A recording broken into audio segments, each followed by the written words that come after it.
Hi friends, welcome to కొత్తగా చందమామ కథలు. ఈరోజు మనం సిరి సంపదలు అనే కథ చెప్పుకుందాం. పూర్వం దండకారణ్యంలో ఒక ప్రాంతాన్ని కుంభకవనం అని పిలిచేవారు.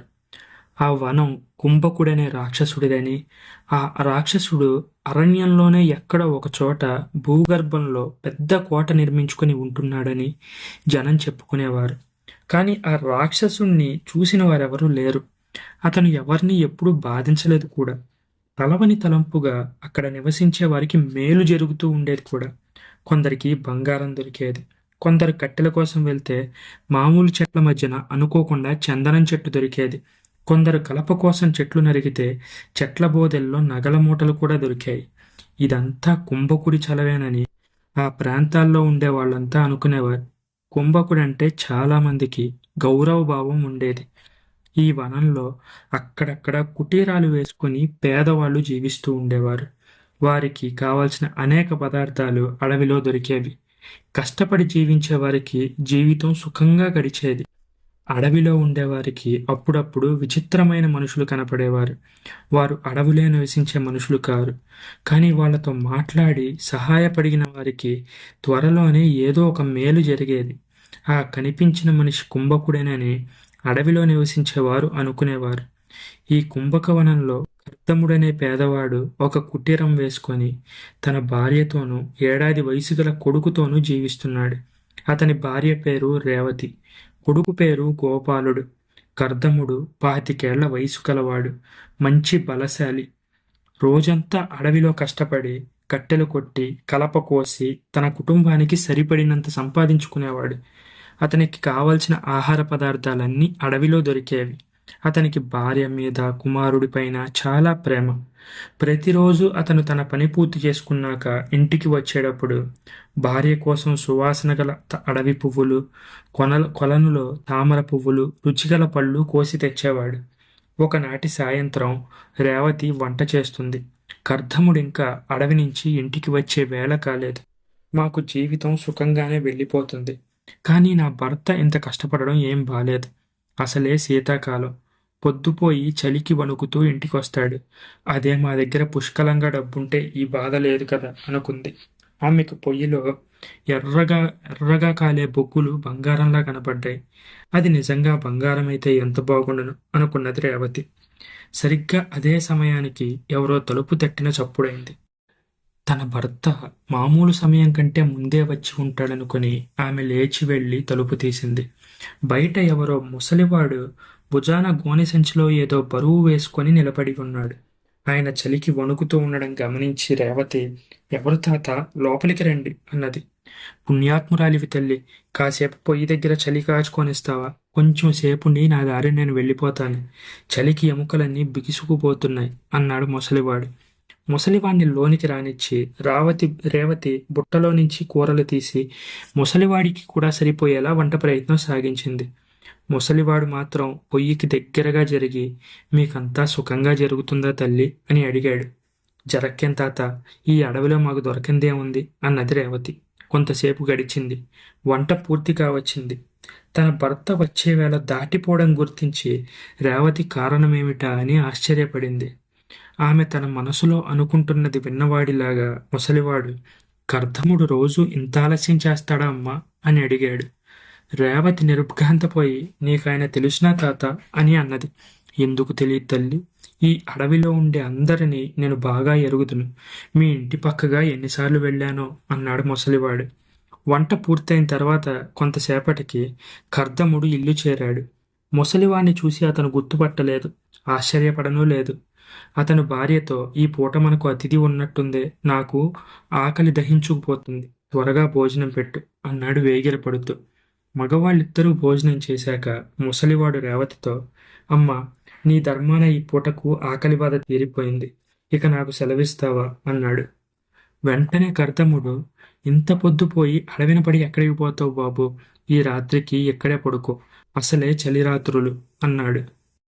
"అవును, తెల్లవారిపోదులే తాత, దాలి పక్కనే చాప వేస్తాను, గొంగళి ఇస్తాను, వెచ్చగా పడుకో" అన్నది రేవతి. ముసలివాడు ఇందుకు సమ్మతించాడు. రేవతి పిల్లవాడికి తిండి పెట్టి తాను కూడా తిన్నది. ముసలివాడు కుటీరంలో ఒక మూల పడుకొని త్వరలోనే గుర్రు పెట్టసాగాడు. ఇంకొక మూల కర్దముడు, రేవతి పిల్లవాణ్ణి పెట్టుకుని పడుకుంది. చీకట్లో తన భర్త నవ్వుతున్నట్టు గ్రహించి, రేవతి ఎందుకు నవ్వుతున్నావు అని అడిగింది రహస్యంగా. ఎందుకా? ఈ కుంభకుడు చూడు, వాడికేం కర్మ వచ్చింది? పాతాళంలో వాడికి ఒక పెద్ద ఊరంత కోట ఉంది, అంతులేని పరివారం ఉంది. అయినా ఈ చలిరాత్రి మన పంచన చేరి మనం తినే తిండి తిని దాలిగుంట పక్కన గొంగలి కప్పుకొని నేల మీద పడుకున్నాడు అన్నాడు కర్దముడు నిద్రపోతున్న ముసలివాడి వైపు చూస్తూ. రేవతి భయంతో వణిగిపోతూ, కుంభకుడా, రాక్షసుడా, ఈ సంగతి తెలిస్తే తలుపే తెరవకపోదునే అన్నది. వాడికి ఆతిథ్యం ఇవ్వడం మంచి పని చేశావు. వాడు నిజంగా మంచివాడే. తనను బాగా చూసిన వారికి ఎంత ఉపకారమైనా చేస్తాడు.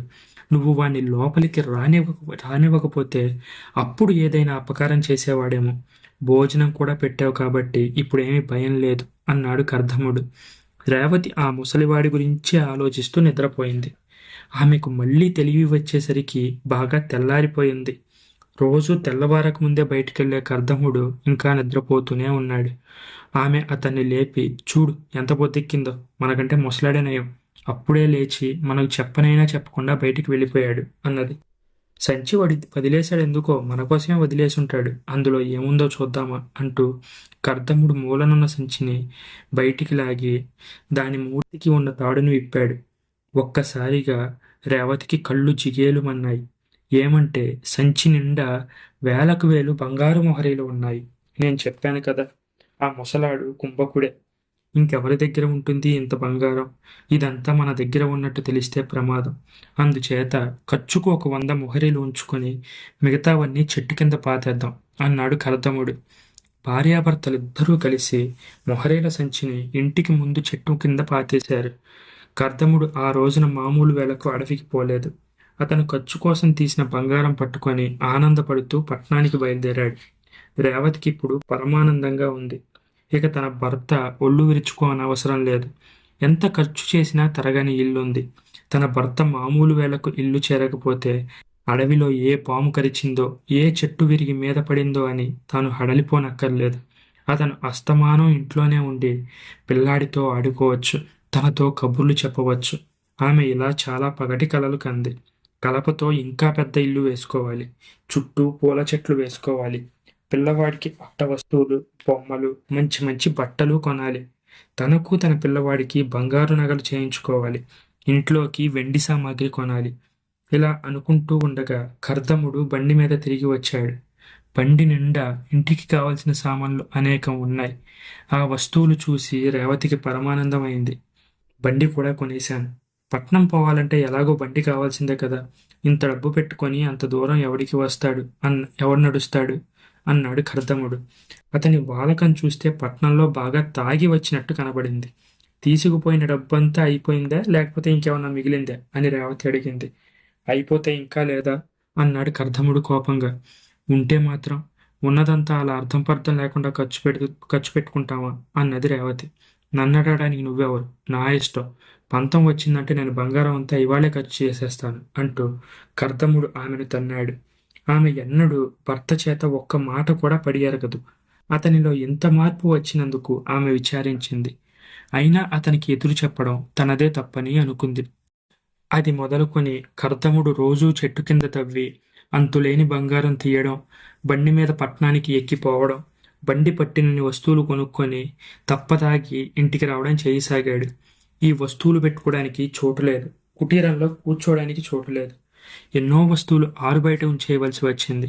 అవి ఎండకు ఎండి వానకు తడిసి చెడిపోసాగాయి. రేవతి ఏమాత్రం అభ్యంతరం చెప్పినా కర్దముడు ఆమెను చితక్కొట్టేవాడు.